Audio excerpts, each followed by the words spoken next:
100 000, il n'y en a que 100 000 qui ont une carte dans une association, donc qui sont représentés au CRIF.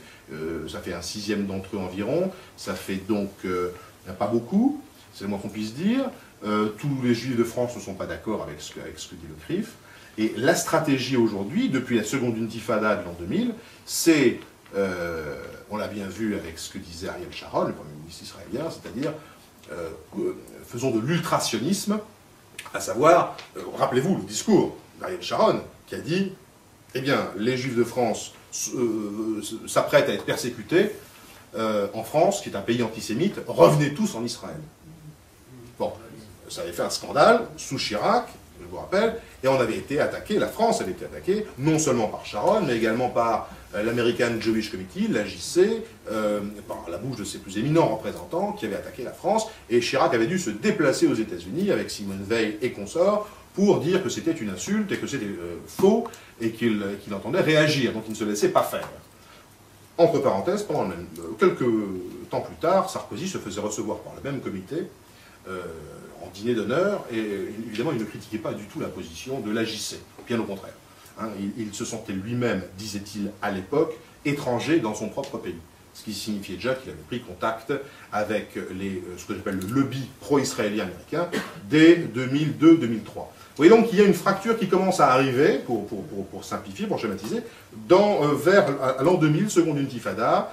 Israël prend peur, et ses relais dans le monde, on va dire le lobby pro-israélien américain, fait une stratégie mondiale.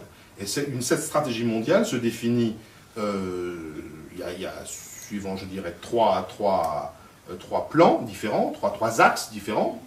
Allez sur les sites du CRIF, de l'UEJF ou de l'UPJF aujourd'hui, vous verrez, il y a trois axes d'attaque.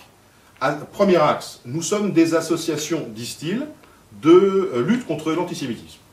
Très bien, jusque-là, je dirais que c'est dans leur fonction, il n'y a pas à la critiquer, c'est un sentiment louable. Deuxièmement, nous sommes pour la défense des intérêts d'Israël.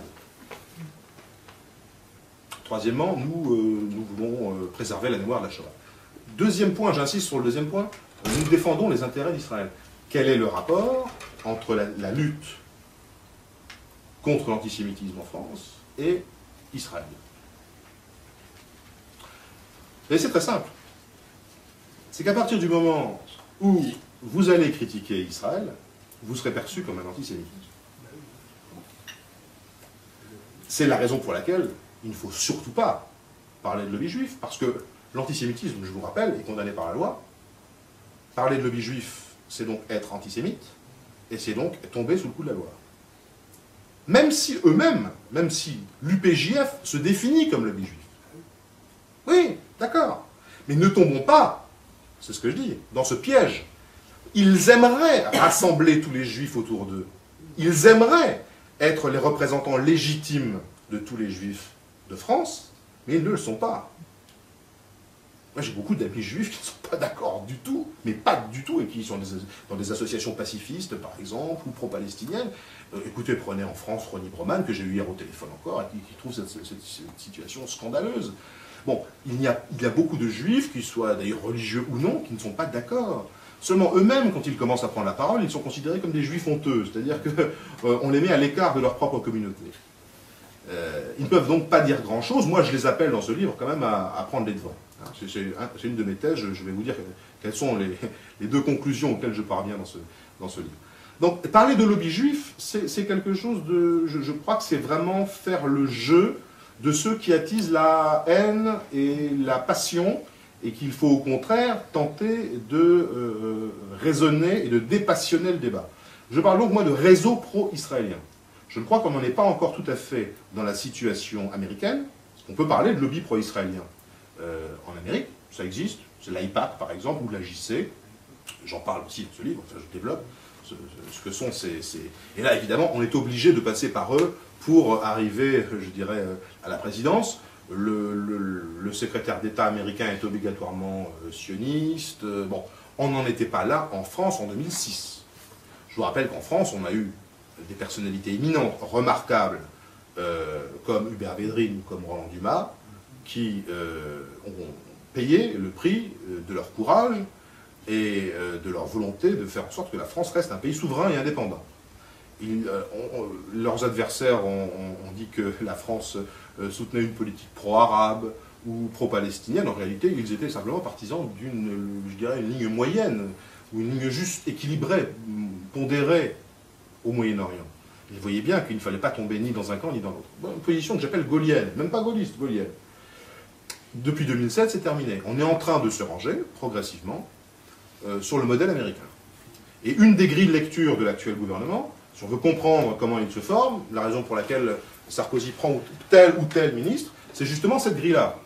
Telle personne est telle ou non pro-israélienne. À partir d'un certain moment, on peut la prendre comme ministre parce qu'on connaît, on est au courant, on sait qu'elle a fait des déclarations ou elle a eu un certain nombre de comportements qui va la légitimer, aux yeux des lobbies américains ou ceux qui se proclament lobby en France.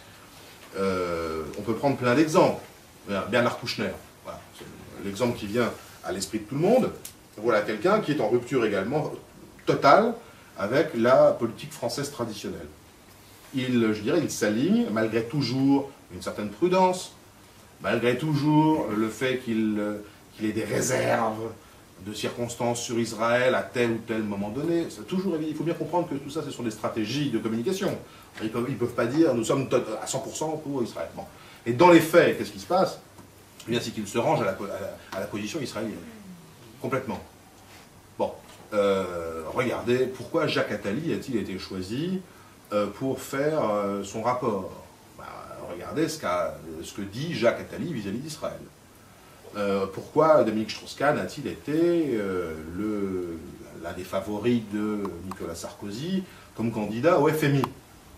Je cite un certain nombre de propos de Strauss-Kahn sur Israël. Bon, je cite de mémoire, mais enfin, c'est à peu près... chaque jour, quand je me lève, je me demande ce que je peux faire pour Israël. Bon, tout ça étant, je ne l'invente pas, ce ne sont pas c'est pas un témoignage de troisième main, ce sont des déclarations officielles dont je donne les références.